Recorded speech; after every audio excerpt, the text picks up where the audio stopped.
Got 5 minutes. 5 minutes passes by really quickly. My topic today is 5 years in 5 minutes, so I'm going to get started. I grew up here in Toronto, in North York, Scarborough, born and raised to awesome parents, very entrepreneurial parents.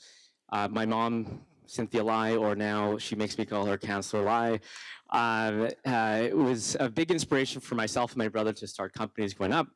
We've been building companies since we were young, worked at a bunch of big companies. You could say, I'm a serial entrepreneur. That photo is a photo in the early days of Drop, my brother and myself, close by at the L Tower starting Drop 5 years ago. And so a bit about Drop, launched in Canada and the US 2017, raised a bunch of money in US and Canada from investors from around the world. We are a mobile rewards app. Link your payment cards, get points for your spending, and are very proud to have done all of this here in Toronto. Today, I'm going to be talking about 5 lessons in 5 years in 5 minutes, so let's get started.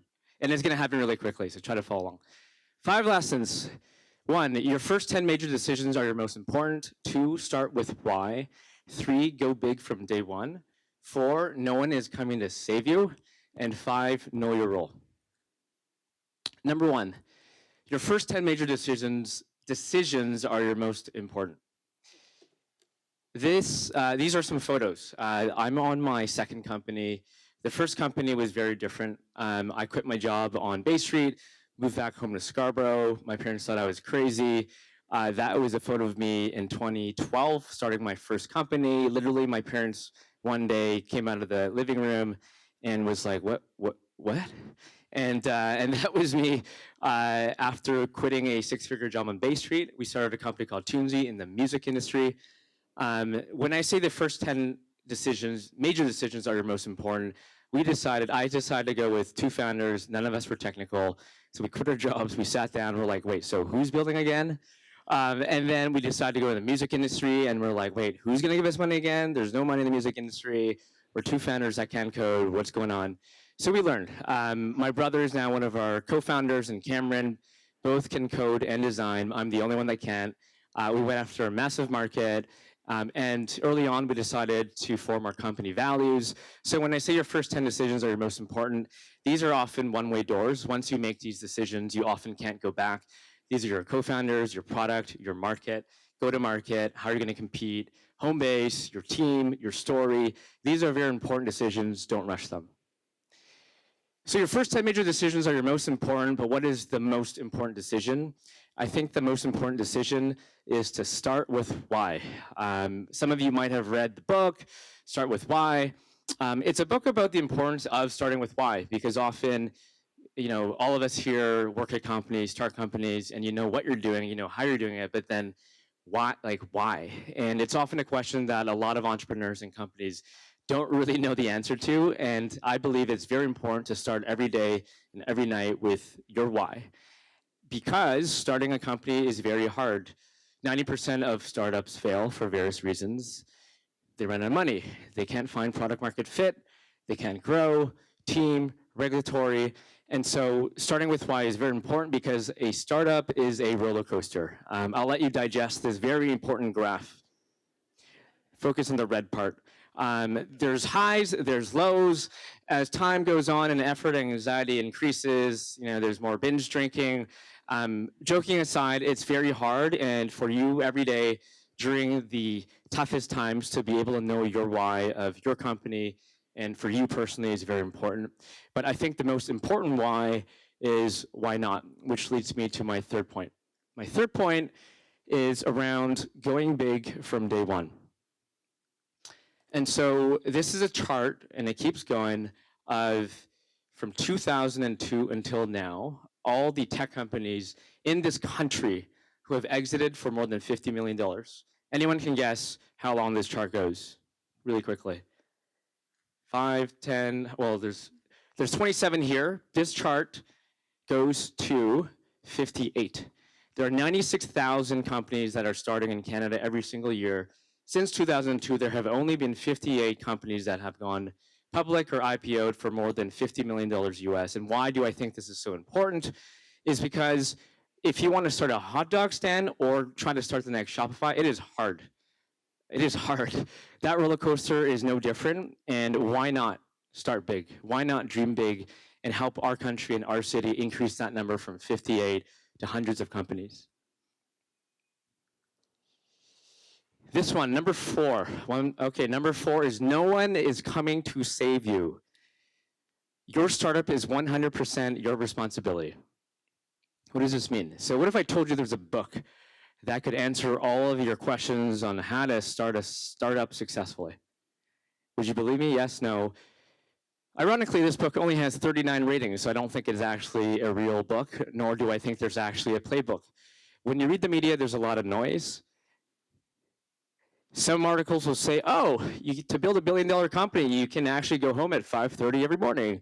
While at the same time, Elon Musk is on the floor sleeping in the factory. There's articles that'll tell you that, hey, to be successful, you have to wake up at 6 a.m. And then there's a contradicting article that says, oh, successful entrepreneurs are night owls. So like, who do you really believe? And oh, this one I found yesterday, Mark Cuban says he gets about 7 hours of sleep and takes dad naps on the weekend. I don't know what a dad nap is. You might know, I don't know. There's a lot of noise out there, and you really got to just filter all of it and just do what you got to do to survive in the startup world. Because this book is not real, it doesn't exist. Do what you got to do to survive. Last, know your role. Who is here? Who is here? City Hall, round of applause. Raptors? Okay, so here's a massive team. Who can tell me Kawhi Leonard, what's his role? Score. What's his position?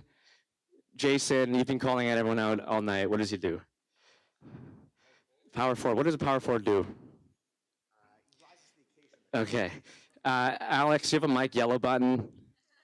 Yellow button. Buckets. What does the coach do? Tells Kawhi to get buckets. Actually, he's kind of right. It's a bit of a trick question. Everyone that you see in this photo, their job is to win the NBA championships. That is everyone in that team's goal. So know your role as a founder, CEO. You really have four things you really got to focus on: raising money, building a vision, building a team, building momentum, everything else. Find someone smarter and better than you to take those things on. So to summarize, 5 years in 5 minutes. First, don't rush in your first 10 decisions. They're often one-way doors, can't be reversed. 2, start and end every day with your why. It'll get you through the ups and downs. 3, go big or go home. If you're gonna go home, hopefully back to Toronto. Life is too short. 4, no one is coming to save you. Do what you gotta do. You're going to war and there's no playbook. 5, the most important asset at your company is your people, and remember to know your role. And I'd say the last thing I want you all to walk home with tonight is to ask yourself one final question. It is, why not me? Thank you. Everybody up.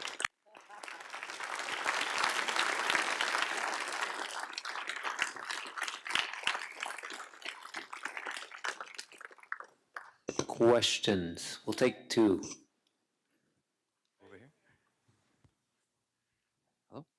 Hey, Derrick, that was a great presentation. Thank you so much for giving us your time. Talking about Drop, and when you look at a lot of other startups, they really solve, a lot of them solve a very niche problem, but Drop seems, at least on the consumer side, more like a value add to people. So did you find that was more difficult to sell to investors when throughout this journey? Yeah, it's actually a very, very great question. Life points. Oh, you're in the points. Are you in the point space? We're probably going through the same challenges that I'd say, investors, and when I talk about the 10 most important decisions, total addressable market, what market you're going for is super important. Often when I pitch VCs in Silicon Valley or here, the market size question isn't too tough because we ask, hey, who here does not like free stuff?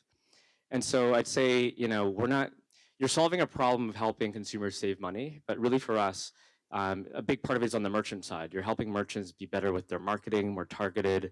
Facebook's getting expensive. Google is getting expensive. I do think knowing what problem you're truly solving is very, very important.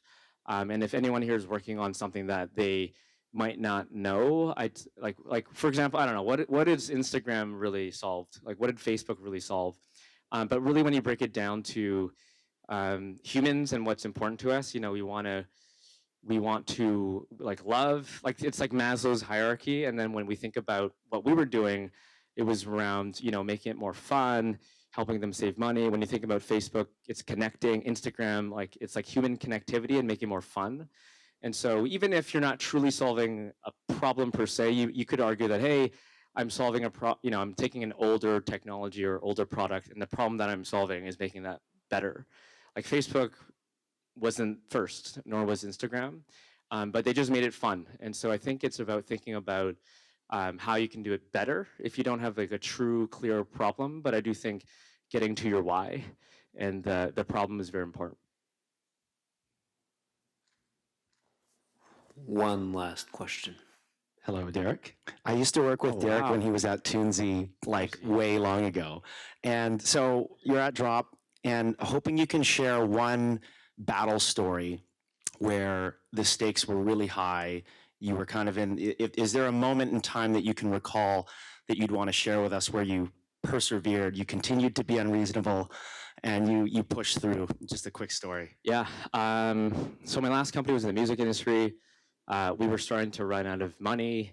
We raised $200,000. It was very hard to raise any money.